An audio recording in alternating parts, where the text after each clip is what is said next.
Hi there, welcome to another recording of the Two Geeks and a Marketing podcast. We're here to keep you up to date with the latest tech, news, content, and wisdom from the world of marketing. As always, I'm joined by my co-host, man on a mission to keep marketing simple. He's the voice of the Marketing and Finance podcast and the host of the Rod's Vlog video series. I give you Mr. Roger Edwards. Hello, everybody. Great to be back, and it's always fabulous to spend some time with a man who's also on a mission to demystify digital marketing. He's the host of the Content Marketing Studio video podcast. Let me introduce you to Mr. Pascal Fintoni. Well, thank you so much, Roger. This is episode 9. Episode 9. And Pascal, you do realise that most new podcasts, don't make it past episode 7. So we've hit that very important milestone already. I wasn't aware of that, so I'm even more pleased. And can I just say also that, the feedback and the congratulation messages that we've received have been really heartwarming. I was wondering, Roger, if think about episode 10, we wish to spend some time to do some shout-outs to our well-wishers and supporters. Absolutely. Sounds like a really good idea. So next week, episode 10, let's read out some of that feedback. Great idea. Can't wait. But for now, let's move on to In the News. And we begin with Lego, who's launching a Braille version of its bricks with studs rearranged to recreate the letters and numbers on the Braille alphabet. This is to encourage blind and visually impaired children to explore new ways of learning to read and write. Facebook has launched its own news service, Facebook News, in India following a year of testing in the United States. It will become available soon in the United Kingdom, Germany, France and Brazil. Well, Cisco, who owns the WebEx video conferencing service, announced it was going to acquire Babel Labs. This is a startup that using AI to filter out background noises. YouTube took down around 11 million videos and 2.1 million comments in the second quarter of this year using AI to detect content that did not respect its community guidelines. Some news from Twitter, who's updated its censorship policy. It will now hide tweets with text that has been simply copied and pasted from a source without any modification. Apple TV is planning to add augmented reality content to its streaming service next year. Viewers will be able to overlay characters or objects onto the real world via an iPhone or iPad app. According to the Open University, Roger, the pandemic is driving a surge in distance learning with, listen to this, over 950,000 course enrollments on its website OpenLearn. Managerial skills and digital skills are both in demand. SatelliteInternet.com, a telecom news company, will pay one random winner $1,000 to give up technology for an entire weekend and camp in an RV at a US national park. Well, once again, some incredible news, Roger. Very difficult to pick one or two. But since you read it out, can I ask your reaction to Facebook News? Do we need another news platform? Well, I don't know really. My initial reaction is probably not. Facebook is a social media platform, isn't it? It's a social interaction where people can chat to their friends. And my initial reaction is, no, keep news out of it, because let's face it, news can be quite polarising. And I think that social media is getting almost too polarising at the moment. People falling out over politics, falling out over everything. So do we really need to inject something potentially more polarizing into Facebook? But then on the other side of the coin, news is on Twitter, news is on LinkedIn. Maybe it doesn't matter. Yeah, for me, it's kind of, is it just, another way to essentially control the audience? You're on Facebook Marketplace, you're on Facebook News, you're on Messenger, and so on and so forth. I just don't know. Ultimately, if right now the world has been able to do without Facebook News, what is it that they're going to add to the experience? Maybe there'll be something very interesting they're going to come up with. Very difficult to know. And maybe we need more analysis, Pascal, because, I have worked in the PR sector as part of my career. And one of the things that I always used to like was when you used to put out a press release, the news media would analyse that press release and turn it into maybe a lead story, then maybe look at the data, they'd dig a little bit deeper. Sometimes you had to be careful you didn't let them uncover something sinister. Whereas I've noticed more recently that because there are so many news outlets, you put a press release out there and it almost just gets used verbatim. If if it appears on a website, they'll literally copy and paste it into the website. You could even put a deliberate typo in the press release and chances are it would make it onto the screen because they just don't check. And if all Facebook news becomes is yet another way of just getting the same sound bites out there without any extra reason for going to Facebook to read it, then I don't think I'll be going. No, I think you're right. And I've heard this said before, by the way, Roger, where you described from other colleagues who work in the world of PR. I mean, on one hand, those news organizations are grossly under-resourced now with the sheer volume of content, making their way to their desk. And sometimes all they have time to do is a cursory glance, seems all right, copy, paste, oddly, and then it's out, which is why you have then an enormous amount of content that is duplicated. I mean, when you and I, for example, do the research for this podcast, we found one article, and often what I do is I copy and paste maybe a sentence just to see if I can get some additional data or a different perspective, as you mentioned. And often all I find is exactly the same article on different websites, which is strangely is what Twitter, as I mentioned a moment ago, is trying to fight against. Mm-hmm. And the Twitter thing's interesting because when I first read that, I was saying, is it actually somebody copies and pastes somebody else's tweet? But no, what they're saying is that if I see an article that I like on the internet and decide to lift a paragraph out of it and put that into the tweet, that's what they're going to pick up on. Am I getting that right? I think you are. And the challenge for me is that as a curator myself, I like to quote, I like to put a paragraph or a sentence to kind of cause intrigue or to let people know this is of value. Mm-hmm. So, yeah, let's wait and see. But I think they're going to get it wrong more than they're going to get it right, don't you think? Yeah, and of course, people will be able to get around it, presumably, by taking a photograph of the article that they want to quote or something like that and including the photograph instead of the actual text itself.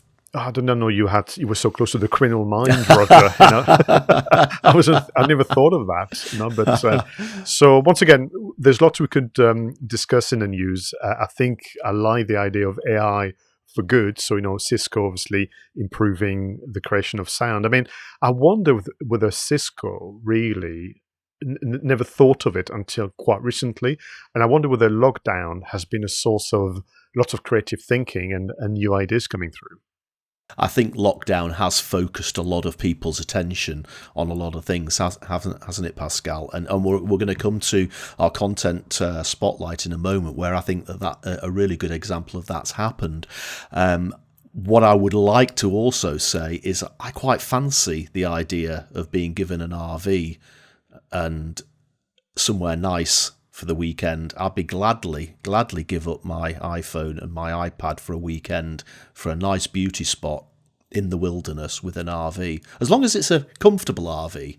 Oh, absolutely. Now, what is interesting, when I looked into the details of the competition, once again, hoping you and I could take part, to begin with, you have to be a US citizen, obviously. But there is a catch. Well, is it a catch? I don't know. So you spend a weekend, obviously, in the RV, in a beauty spot somewhere in the national park. You have access to no technology. But on the third day, you have to go live with a host from satelliteinternet.com to share your experience. So, and then I'm sure they're going to use that as content for their marketing. As long as they haven't got a film crew filming you 24/7 for the days that you're supposed to be away. Excellent. Well, listen, you mentioned it a moment ago. It's time to move on to content spotlights. So I believe this is Roger's favorite segment of Two Geeks and a Marketing podcast, where we reveal once a week an article, a podcast, a video that we've essentially discovered, kept to ourselves, and only reveal the day of the recording. So with that in mind, Roger, what have you discovered this week? Okay, Pascal, this is an article which appeared in the Drum magazine, written by a gentleman called John McCarthy, and it's all about KFC. Now, on the one hand, it looks just like a news item that we've just done, but actually, it's more of an in-depth look at a specific KFC marketing campaign, and it just drew my attention just because they've effectively had to completely rethink a campaign that they were bringing out in the start of 2020. And obviously COVID came along, just like it did with everybody. It's made them have to sit back, rethink quite a lot of stuff. But this is a really good example of a campaign which totally and utterly would have bombed had they gone ahead with it in the new environment. So obviously everybody knows KFC's strapline is finger licking good. And at the beginning of 2020, their campaign was about to break, and it was going to feature quite a lot of video of people from all over the world literally licking their fingers. The idea being, of course, it's finger licking good, so tasty, the Colonel Sanders recipe. And of course, COVID comes along, and what do we have to do to protect ourselves against COVID? We've got to keep washing our hands. And all of a sudden, a campaign which is going to be effectively built around the concept of licking your own fingers, it's just icky, isn't it, in that new environment where we're a bit frightened of touching anything with our fingers.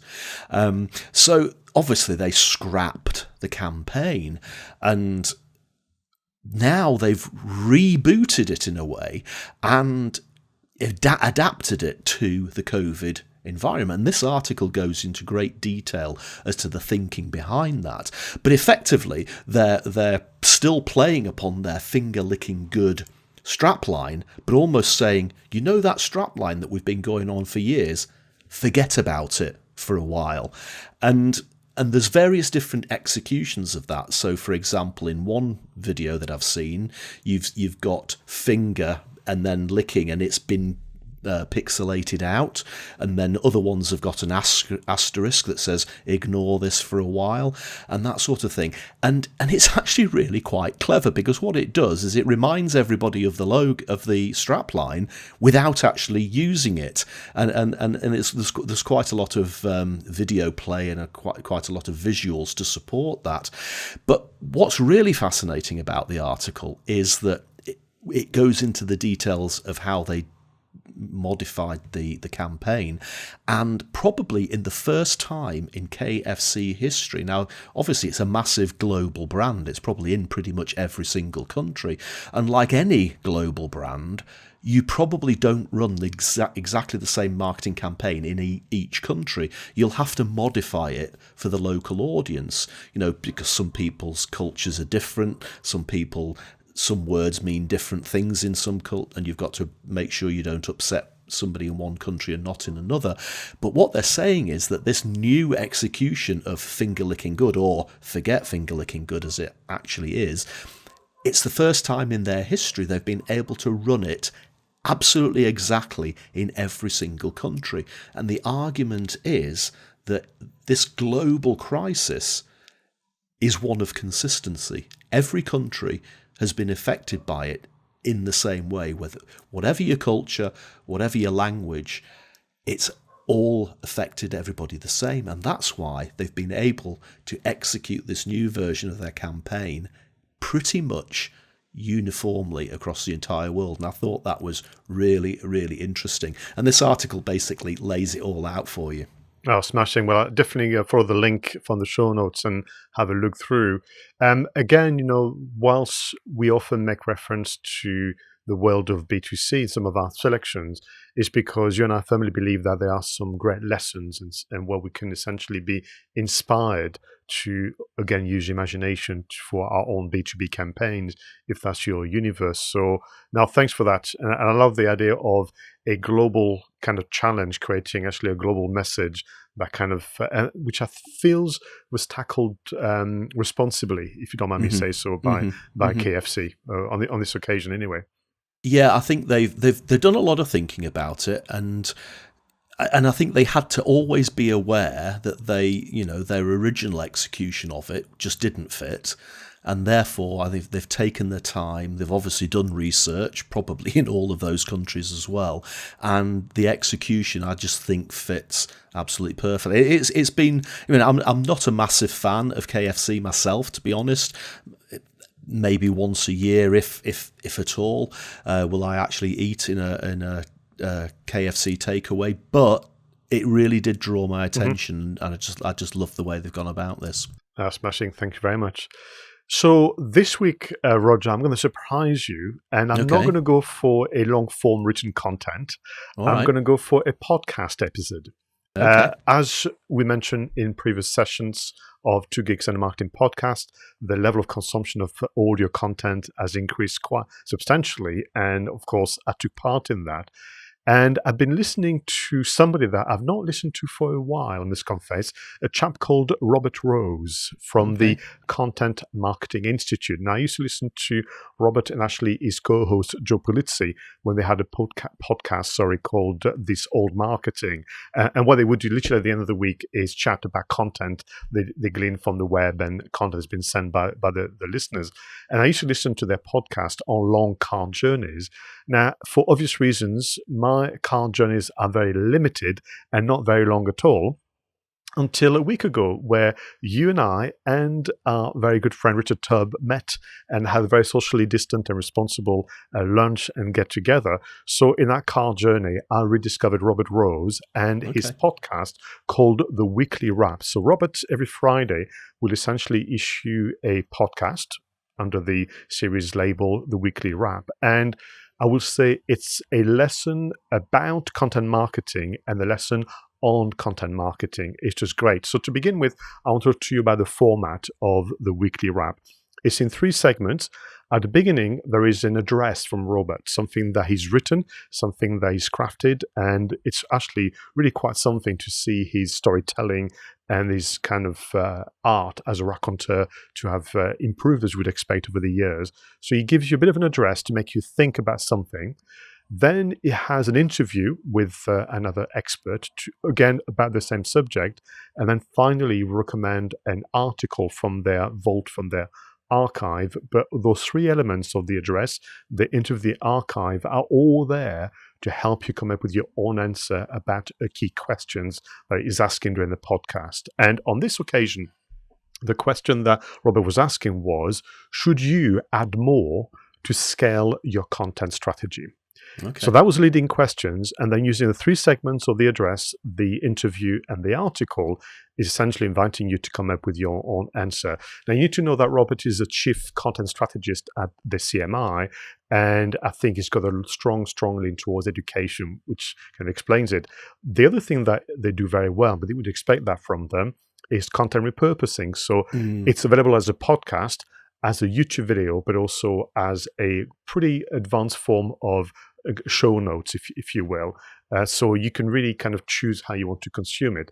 I have to say the podcast works really well for me because there is also some element of music in the background. There's some element of segments and jingles and so on, and it kind of really works really well as a podcast. Now, with regard to the question, should you add more to scale your content strategy? Of course, you understand that he's looking at both sides. Well, firstly, should you scale at all? Or should you be happy with what you're doing? But if you're going to scale, what will you do? Are you going to increase the number of people working on content?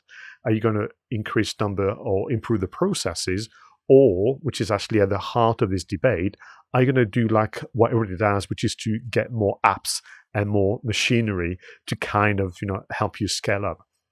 And I think at the heart of this discussion is asking the questions, is tech serving us, or are we serving the tech in content marketing? And I thought that was a very, very interesting question, something that you and I have kind of touched on before, which is the idea of, who's in control here?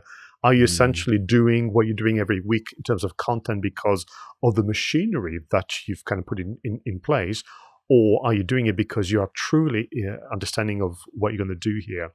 And when it comes to scaling and improving what you do already, the challenge as part of this kind of reflection is, if you want to scale up your content strategy, it is on the basis that you know what's working.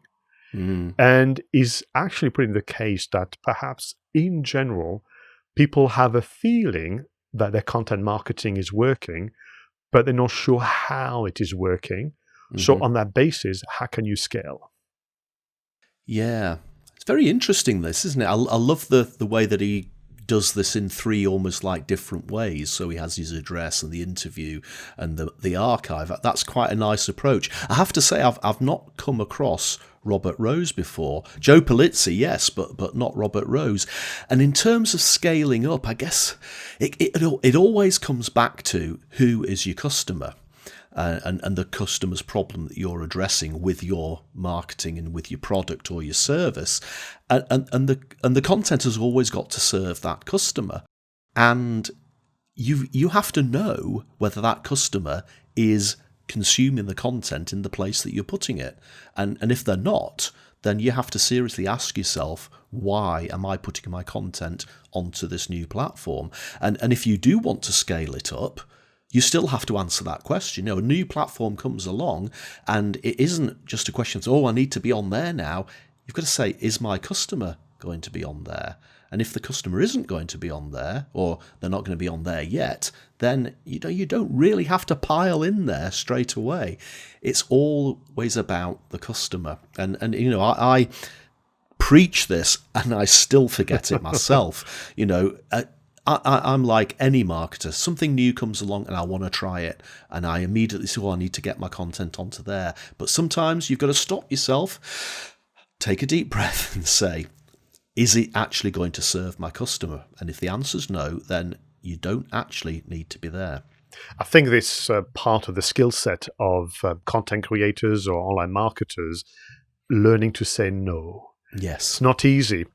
The irony, Roger, is that our next segment is marketing tech and apps. So let's get excited about some marketing tech and apps. Now, in this segment, once again, Roger and I surprise each other with our selection of tech and app that can make life easier for all of us out there who are building brands via the internet. So, Roger, what are your suggestions and recommendations for today? Well, Pascal, I've got a bit of a travel theme going on this week, and also a little bit of an apology, because my first piece of tech isn't really anything to do with marketing, but it is a lot to do with me being a bit of a travel geek. And I just want to tell you about Microsoft Flight Simulator 2020. Now, this piece of software has gone through many, many iterations on all different versions of PCs, going way, way back to the very early days of Windows, where you could effectively fly a plane that just looked like it was made out of a few pieces of white stick on a black background. It was really, really basic graphics. And Microsoft haven't actually issued a flight simulator update for probably, I think it's about 12 years. Sorry, I should have checked the exact figure there. I think it's about 12 years. But there's been a lot of build up to this new launch, which has just happened in the last week or two, and it's Microsoft Flight Simulator 2020. Now, the first thing I will say is it's not a game. So anybody out there who just wants to fly a plane easily, this is genuinely a flight simulator. It is as good as those big flight simulators that pilots learn how to fly planes in. It is that accurate, and therefore it is hellishly hard. The learning curve is massive, and it's going to take me and presumably everybody else who's not a pilot, it's going to take us a hell of a long time to get used to this. The second thing is the graphics are incredible. And what Microsoft have done is they've come up with this clever idea where the program effectively sucks the data out of Microsoft's maps as part of the Bing search engine, and it creates the world from real maps, whereas obviously in the past it was all created from graphics. So literally, if you've got a decent PC, and my PC is about 4 years old and it's running it all right. If you've got a decent PC and you go up as high as you can in the settings, it's literally photorealistic. You can fly over your own house.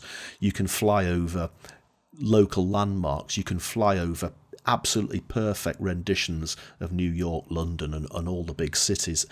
and it's just incredible. It's just incredible how accurate and detailed this really is. It is beautiful. It's absolutely beautiful, and it really is just like flying an aircraft, being in an aircraft and looking out of the window. So well done, Microsoft Flight Simulator. The only downside is it takes about half an hour to boot the program up. There's so much data involved in it. So you literally have to press the icon and then go away and do something else for half an hour. Well, that's your own version of the flight check. It's like most aircraft would take half an hour before they could leave the airport. You're absolutely right. You're just waiting for a air traffic control slot. So that's exactly what it was. So having rediscovered Microsoft Flight Simulator, it did get me thinking again about what will happen when we start getting back to travel. Now, that doesn't seem to be on the short-term horizon, but before lockdown, quite a lot of my speaking engagements involved multiple travel via cities. So living in Edinburgh, and similar to yourself, living down in Durham, Pascal, most of your flights internationally might have to go via London because, yes, you can fly direct from Edinburgh and from Newcastle, but often you have to route through another city. And I came across this it's a website and an app, and it's called Skiplagged, which is a bit of a weird name for a travel app, but it's the best one for coming up with multiple city itineraries. So if I want to go from Edinburgh to somewhere like Belgrade in Serbia or Podgorica in Montenegro, I'll just put the departure point, the arrival point, and it will give me the routings, often with 1, 2, maybe even 3 different flights. And then it will rank them, obviously, in terms of expense, class, economy, business, all of that sort of thing, days of the week. And it's it's one of those apps which you can actually just go on and play if you're a bit of a travel nut and you just want to see what routes it might come up with. I'll start in Edinburgh and I want to end up in Grenada in the Caribbean, see how it comes. And it's just quite nice sometimes to see what it suggests. So as we get back into travel, if you're like me and you often have to travel via London or via Manchester or something like that, try out Skiplagged. It's really good, and it often comes up with a very interesting itinerary. Well, here's a challenge for you then, Roger. I think that the very next time you go on a flight, you should, as part of your Roger Vlog episode, have a moment where you're using the platform, then getting on the flight and so on. And for some of you who have not watched any of the Roger Vlog episode, do so, because I think you probably have used every single bit of form of transport known to man. I don't know if you've done a ferry yet review, because you're on the train, you've done flying, I know you've done... no, I don't think I've done a ferry. So I think you need to do a ferry. Pascal, I was even thinking, I haven't been on a plane for ages. I was even thinking of doing almost like a spoof episode of Roger Vlog where I pretend to go to the airport and I pretend to get on a plane, but actually all I'm doing is doing a screen recording of me flying somewhere on Microsoft Flight Simulator. I think you should do that, absolutely. Yeah. Now, listen, Roger, as you know, but our audience should know, is that we don't talk to each other about both the content spotlights and the marketing tech and apps. So it's a surprise. I've chosen Microsoft products as well for today, which is kind of interesting. Minds. Now, let me give you a bit of anecdote. So a while back, I was asked if I could help somebody, a coffee in the chat moment, which I know you've done as well. People say, listen, I'm a bit stuck. I think it was all to do with understanding Facebook a bit better. It was to do with social media. So we agreed to go on Zoom, coffee in the chat, no obligation to buy. And can I just say, Roger, if you'd allow me, I was on fire. I really did a good job to essentially share advice, give people a structure, give people a bit of a blueprint. And when the call was over, you know what I thought, right? I thought, damn, I should have recorded this, because that would have been at the heart maybe of a blog post or of an article, even a white paper. That's the challenge. When Microsoft Word online have just released, about 2-3 weeks ago now, a AI-powered dictation and transcription. as part of Microsoft Word. So as far as I understand it, you have to use the online version. I think it's called 365. Sometimes it's called Live. Sometimes it's called OneDrive. It's very confusing. But if you use the online version of your Microsoft Office package, then you will see a microphone icon on the toolbar. If you click on that, you can choose dictation. So in the case of the anecdote of me talking via Zoom to somebody, I could have the window open, and it would literally transcribe, my words. I've done the test, Roger, and I have to tell you, it's really impressive. I even did a test where I spoke really fast with a very strong French accent. I was like a character from Allo Allo, and it was still picking up, the language. So you can imagine then all you have to do is edit down and kind of work on the structure of your content. The transcription, I'm not convinced. So what you can do with it is you can upload an MP3 or a WAV file, and then you go through, behind the scenes, the kind of data crunching, and then return back the transcription. That wasn't so good. So the compromise I found was, what you remember a moment ago I was mentioning Robert Rose and the podcast. I actually went on YouTube to look at the video version. So on one window I was playing the YouTube video of Robert Rose talking, and the other I had Microsoft Word, and he was transcribing by picking up the sound from the laptop speakers. So that's a good one. So have a look at this. The next one, still a Microsoft product, I'm going to go into PowerPoint. Now, as I was kind of discovering about Microsoft Word, I remembered, which I think says a lot about how much I forget at the moment, that on the online version of PowerPoint, Roger, there is an AI-powered subtitling and translation feature. Oh. So here's the scene. You are presenting maybe at a conference virtually. You have some slides on PowerPoint. They are shown via the live version of Microsoft PowerPoint, and as you talk, your words are then captioned at the bottom part of the slide. Now, what would you want to do that? Maybe some people are watching your presentation without sound, Roger, or maybe some of them, because I know you traveled extensively in Eastern Europe, the English is a second language. That just supports them understanding what you're talking about. But there's the thing. If they want to, they can join your live presentation and choose a language that would then be translated into. So someone could actually say, at the end of the day, my English is still, not what it could be. So I'm going to choose for this to be translated in French, in Spanish, in Hungarian, and so on and so forth. And they are adding languages all the time. And I have to tell you, now that we are going to be doing more online, I think we will go back to some form of, attending physical events, but I think the online will dominate for quite some time. The option from the customer service point of view to say, well, I'll tell you what, my version is Microsoft PowerPoint Live, and if you want to, you can choose a translation. That would be so powerful. It is really powerful, isn't it? It's incredible, actually. And actually, if you think about it, transcriptions and all of that sort of thing, our go-to resources for the last few years have been things like Rev and Temi. And actually, when you think about it, Microsoft, with its Office package being around for so long, you would have thought that they would have been at the cutting edge of this. So in reality, even as powerful as this is, it has actually taken them a while to catch up. But it's actually nice now that it will all be available within the same package. And it's so rare to mention Microsoft and innovation side by side, bless them. So I think that's just great. But, wow. This is where, I get excited about artificial intelligence, when it's really adding such great value to what we do. So you have it, Microsoft Word and Microsoft PowerPoint. Go online, find the live version, and see if the audio elements going to help you create better content faster. Fantastic. Well, thanks again, Roger. Shall we move on to what I believe is one of your favorite segments, This Week in History? So, Pascal, in 1935, Howard Hughes, the millionaire filmmaker and aviator, flies his own design plane over 350 miles per hour. 3 years later, he would fly around the world in 91 hours. Wow. Well, in 1942, Roger, 5 on the Treasure Island is published by Enid Blyton, starting one of the best-selling children's series ever, with more than 2 million copies of the book sold each year. Oh, here's one right after my own heart. In 1966, the first episode of sci-fi TV series Star Trek airs on NBC.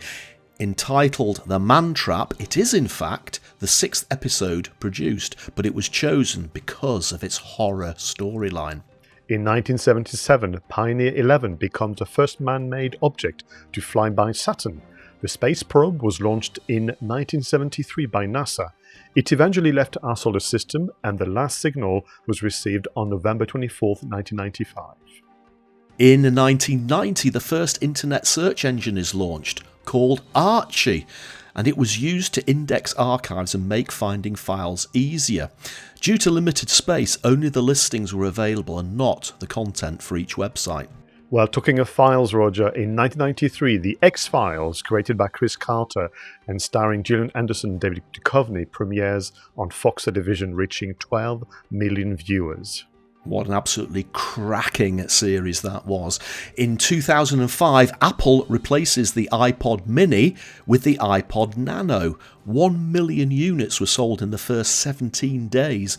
The groundbreaking use of flash storage paved the way for its use in the iPhone, iPad and MacBooks. Wow. Well, finally, in 2008, the Large Hadron Collider is powered up in Geneva for what many called history's biggest science experiment, the discovery of the Higgs boson, better known as the God's particle.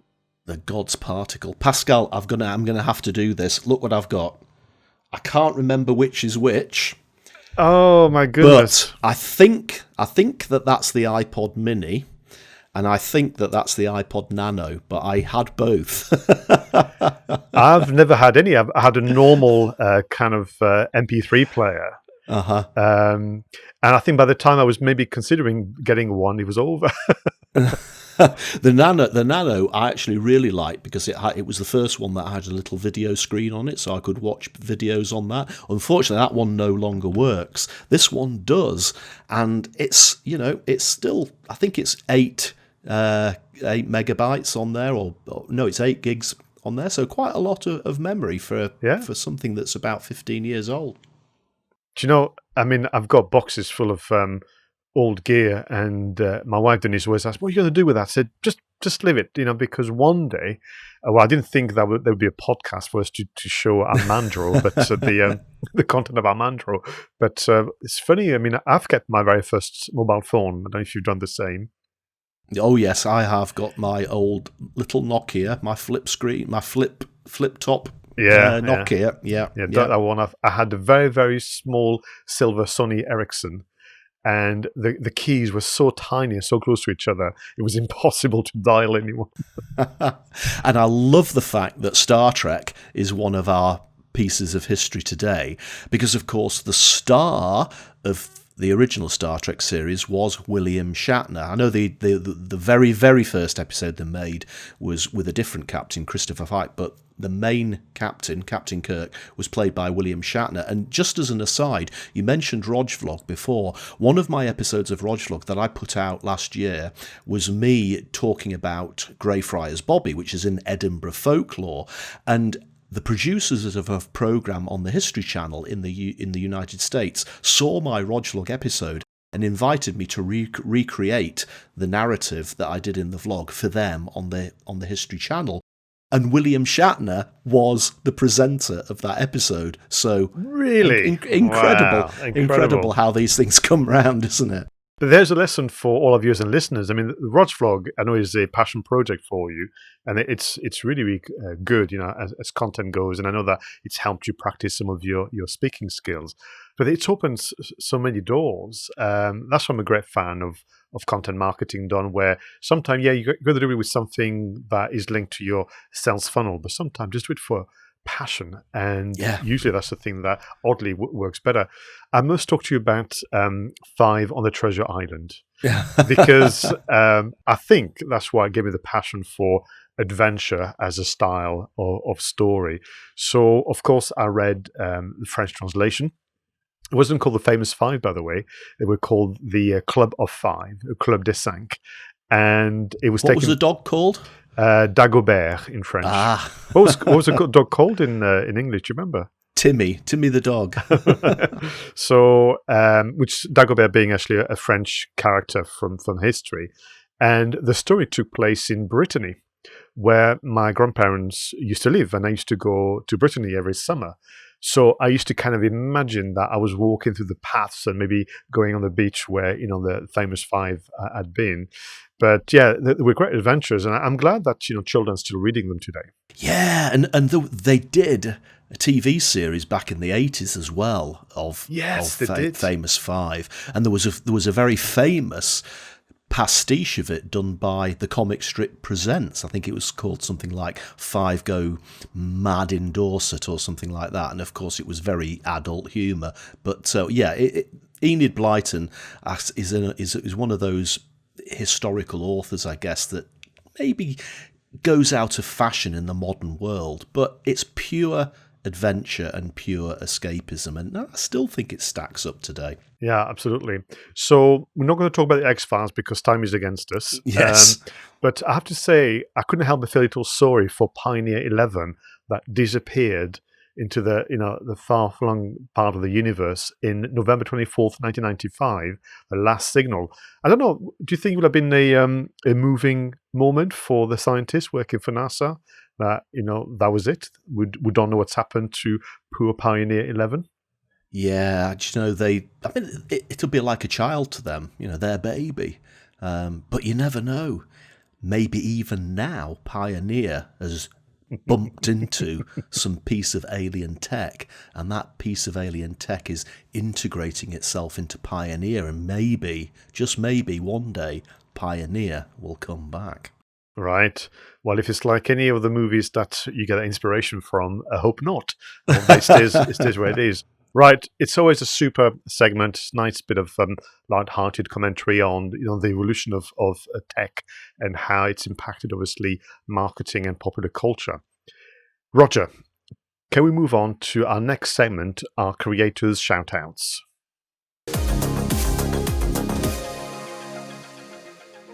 Okay, Pascal, I've got a couple for you this week. All right. First of all, I'd like to tell you about a gentleman called Stephen Thomas. Now, Stephen has been around the speaking circuit for many, many years. I've been to a few conferences where I've seen him speak. I've been to a few conferences where I've shared a stage with him. Stephen is very well known for his flowery Hawaiian shirts and his beard. That's his on-stage image. And I think he always comes on stage to the Ace of Spades by Motorhead as well. But that's not the point. Stephen is an expert in networking. And the reason for the shout-out is he's just relaunching the Network Retreat video show, which is a live show that he puts out on Facebook. Now, I have a sort of love-hate relationship with networking. I'm definitely not a fan of those networking meetings where you turn up at something like 6:30 in the morning and you have a bacon butty and you all stand around and look shifty and don't really know what to say. But Stefan sort of has redefined networking, and some of the meetings that he's been involved in are nothing like what I've just described. And he's just got so many great tips for how to expand your network, how to talk to the right people, how to promote yourself without being sleazy. And I think it's really good to see that the Network Retreat video show is back. So check it out. The link's in the show notes. Stephen Thomas. The second one, Pascal, this isn't really a piece of content. This is just a concept. This is a lady called Mei King Sang. Now, I've known Mei King for quite a while, and she describes herself as a FOMO creator. FOMO meaning fear of missing out. And FOMO is one of these recent concoctions, isn't it, where if there's an event, whether it's a conference or a concert or something like that, and you're not going, you almost have that sort of that fear of missing out. And this has affected me a few times. Usually in February, March each year, quite a lot of the people that we know go to social media marketing world over in San Diego, and for that week, you cannot go on Twitter or Instagram or Facebook without seeing millions of posts from people on various stages of the journey going over to America or various drinking events or various speeches or workshops that they've been involved with, and sometimes you do feel as if you're missing out. Well, May King has created a concept where she works with conference producers to create that FOMO. So she'll be all over Twitter, she'll be all over Instagram, she'll be using the hashtag, she'll be interviewing the speakers, she'll be interviewing the guests, she'll be going live pretty much constantly. And I've seen the effects of this, and she gets absolutely huge spikes in social media reach for the events that she's involved with. And I don't think there's anyone else in the entire world who does this. She's created this concept herself. I keep telling her, you are the original and the only person doing this whole FOMO stuff. So yeah, it's not a piece of content, it's just a concept, but Making Sang, really, really well done at doing what you do. No, and a well-deserved shout-out for sure. So, Roger, this week, for me, it's all about, creativity in the face of adversity.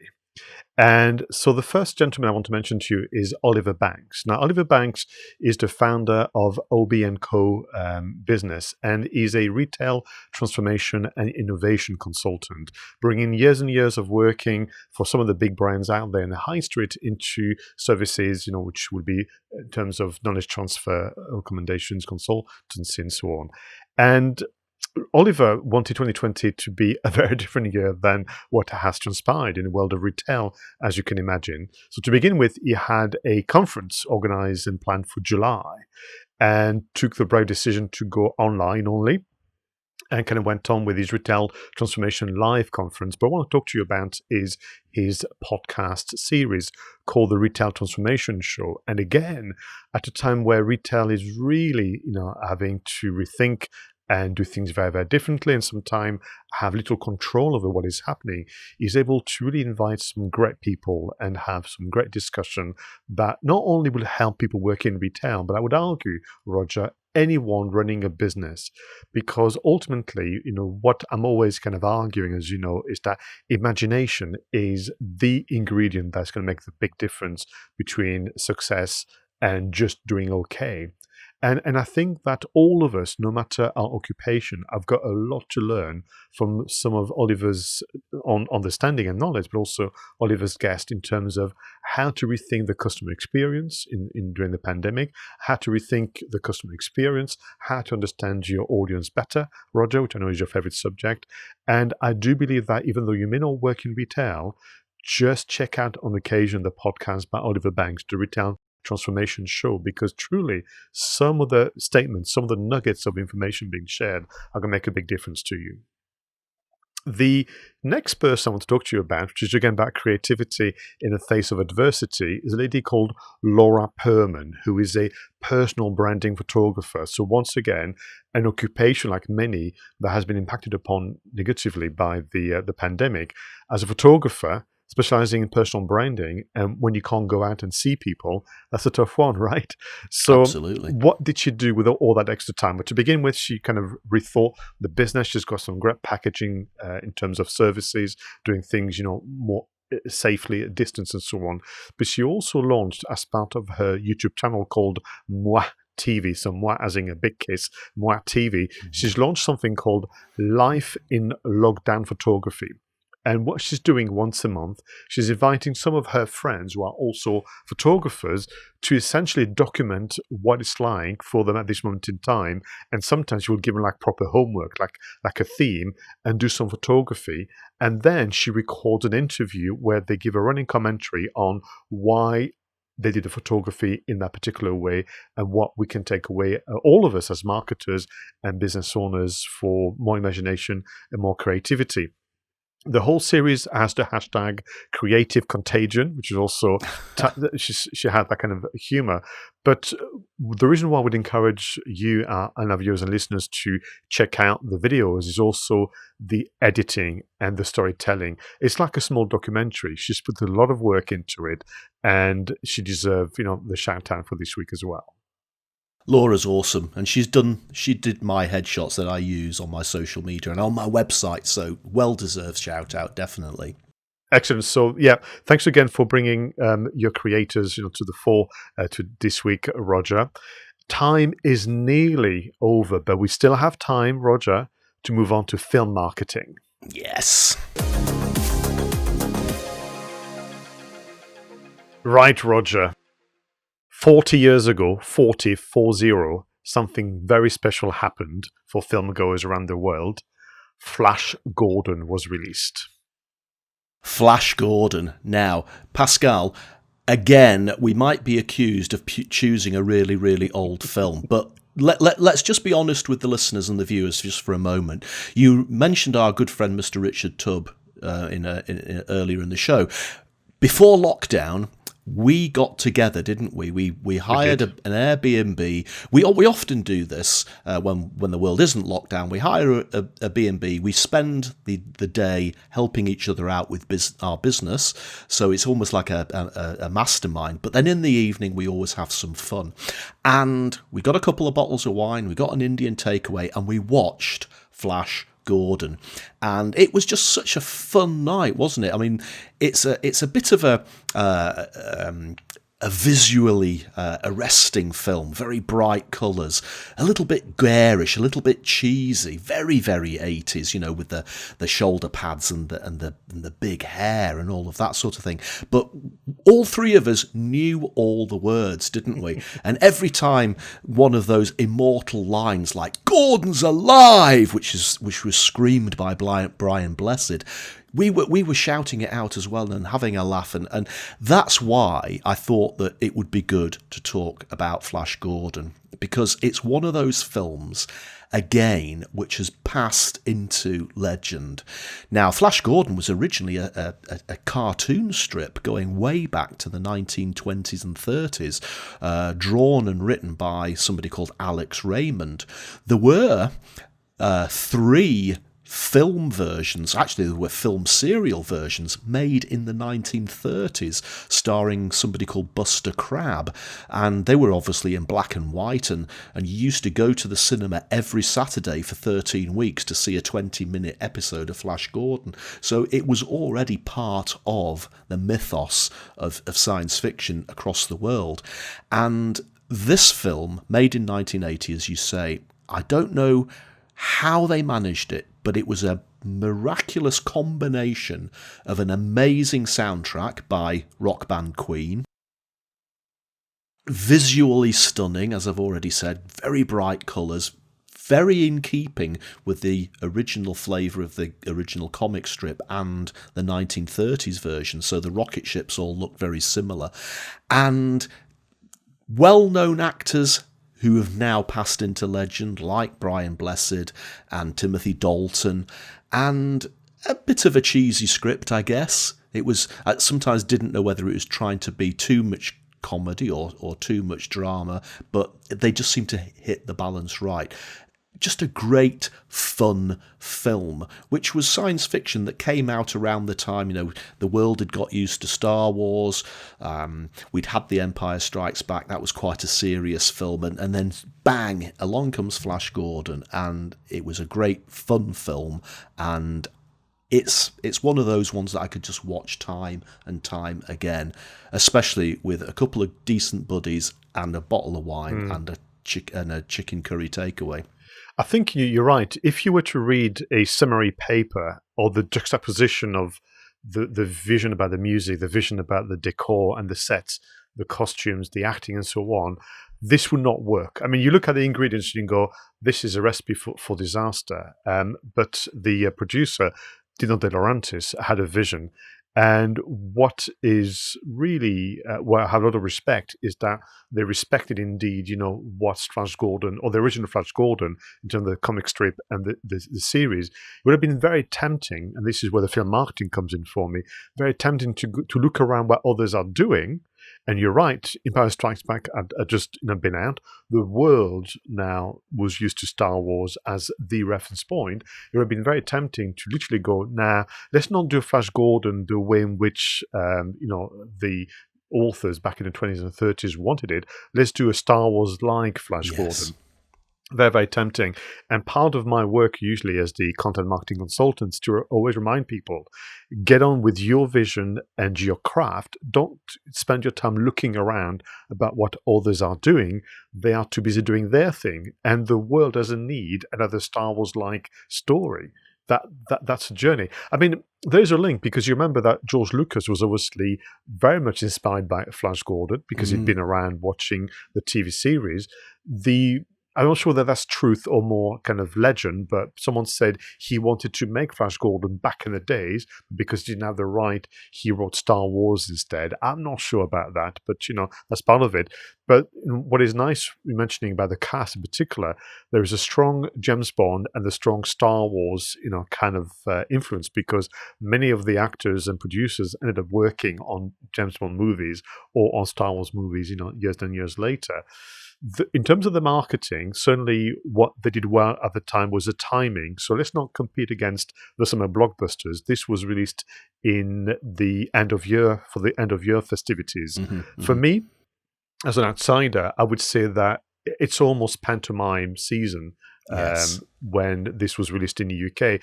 As you know, Flash Gordon did very well in Europe, not so well in the US, which I'm wondering why, because ultimately the creators of Flash Gordon were Americans, am I right? Yes, indeed. And maybe that was the whole point. Maybe it was the pantomime element that just hit the spot in Europe. I don't know whether they even do pantomimes in the United States, but perhaps, even though it was an American production, there was something remarkably British about it. Yes. Even though the guy who played Flash was an American, it had a very British vibe to it. Brian Blessed, archetypal Brit. Timothy Dalton played it just. He was so funny, but he was just that straight-laced sort of British hero, wasn't he? So it just had that vibe, and maybe that's why it didn't do well. But I think you're absolutely right, and it's a big lesson for us, is not to try and copy and be the same as everybody else. And you see this so much that somebody showed me a visual this week of a certain category of car, and basically they'd shown each model corresponding in that bracket for each of the main manufacturers, so BMW, Audi, blah blah blah, and they all look the same, apart from maybe that one's slightly more rounded here and a slightly more square there. And you think, come on, where's the innovation? Where's the being different? And I think Flash Gordon paints that lesson. It would have been so easy for them to have just done another Star Wars, but they went for that visual, outlandish visual look, the pantomime feel, and it absolutely worked. What I will say is that also, which is, once you've committed to a vision, don't deviate again by being distracted by what others are doing.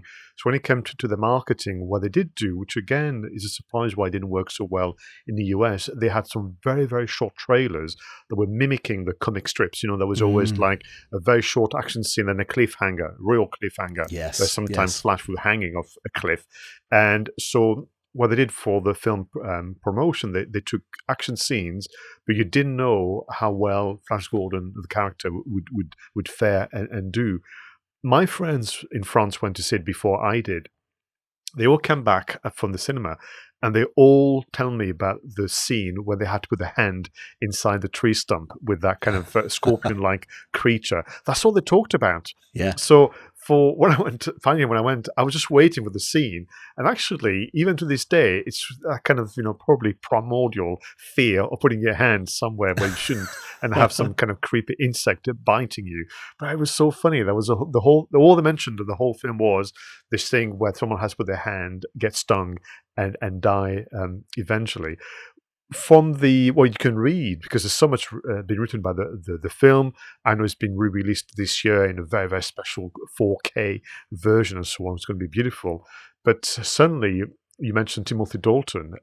He went full on in the acting the character, and perhaps did him good for his career. Absolutely right. And it's like the tree stump scene was so iconic. And of course, the actor that put his hand in and got bitten was one of the Blue Peter presenters. I always remember that, Peter Duncan. And so many things have become legendary. I mean, Sam Jones effectively reprised the role of Flash Gordon in the Ted film, with the talking teddy bear. And I went to see, I was at a dinner a couple of years ago, and Brian Blessed was the after-dinner speaker. And guess what he did? He was introduced. He walked up onto the stage, opened his mouth and shouted at the top of his voice, "Gordon's alive!" And that was how he started. And the audience just went absolutely crazy. And that was a one line that he uttered in a film 40 years ago. And he probably starts every single speech that he does to this day with those words. That's how ingrained they've become into legend. It's fabulous. So, I would say to our viewers and listeners, if you've not seen Flash Gordon and you're not quite sure about what we're talking about, I highly recommend you watch it with a family. It's a great hood. I suspect it's going to be on the big screen. I would like to think that in December this year, 40 years to the day of the release, there would be something very special. But again, it's about the vision, and I have to say, this is where for me, I take the message of, if you have a vision, stick with it. Even if around you there's some murmurs and some noise, it's not going to be quite right, because I can guarantee that it will find its audience. Roger, this has been episode 9. It's been an absolute pleasure. To our viewers and listeners, a big thank you for your ongoing support. If you'd like to subscribe and leave comments, please go to the usual places. I was Pascal Fintoni and he was Roger Edwards. Until next time, go out there and make sure your marketing is done right.